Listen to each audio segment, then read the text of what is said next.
Hey, it's me again, Ben. All right. Well, we both know why I did this, because I wanted to be completely thorough and show you every square inch of this thing I could. The light ain't on. Okay. I know you know what one is. The whole back of this house is settled a little bit.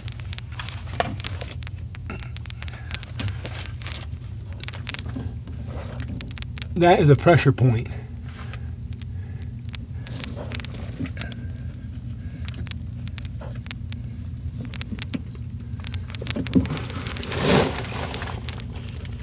Oh, this is very hard by myself.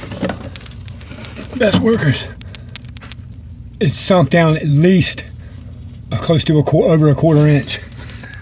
Same thing at the next joist, and the next joist, and the next joist.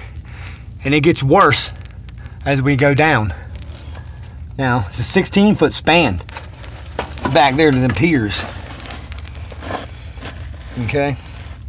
Now, these joists look all right, but at one point, I guess before you bought it, this right here is 2 joists.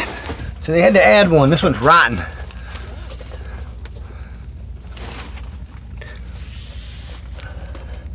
Okay, and you got a bunch of, you know, what industry standard calls it's like a fungus that's on this wood. It's like 1, 2, 3 over these 3 here.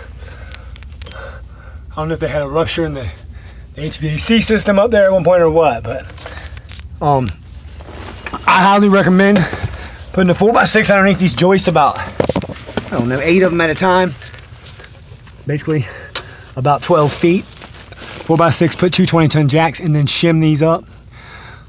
Whew. Using a piece of plate steel, like a 1/4 inch, 3/8 inch, and like 3/16 inch little slide pieces of steel that we could put in there between them to get it back right. And what we do is we use a string line over here on this side. We'd measure up 2 inches on the joist, and then we'd put a screw in it, but we'd leave the screw sticking down 2 inches. And then we'd go to the other side and we'd do the same thing with a screw.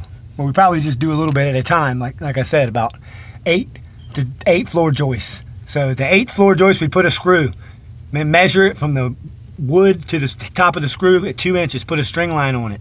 Then we'd measure in between the string, so you'll be able to see which joists are settled, and then you just shim it up accordingly. But there's the kitchen. You got another rotten beam here right by this HVAC. It's not rotten, but it's on its way out.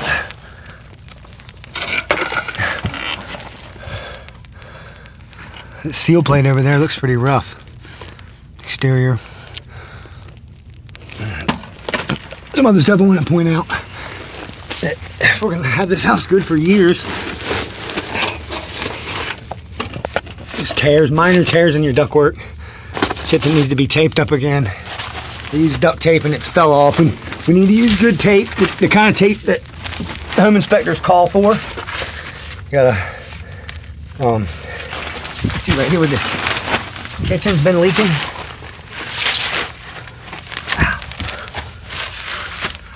There's your supplies. Drainage, dishwasher. But you can see that block, that seal plate over there is rotten right there where that galvanized pipe goes up. Oh. And another way to just get to mess with that would be to, like I said, put the 4x6 up front, jack it up, get that height right. About from this foundation wall, about 8 joists back. And then come from there this way to your pier. Basically do the same concept. We'd measure down from the beam down 2 inches, stick a screw in it. Same thing back there, from the beam down 2 inches, and we pull a string and we measure the string up to the joists and see how much we were sagging to get this mess out over here. All right. Don't look too bad, really doesn't. You're pretty smart, so it's a heck of a crawl to get over here. Good gracious, my measuring tape. Oh, they left the plumbing in here. See, the galvanized pipe was split. It goes all the way down, but they left it. They ain't hurting nothing. But home inspector probably tell you need to get it out of there. Need to get out of there. You know, you guys are. Thought about going to school to be one of them, man. There's too much stuff going on right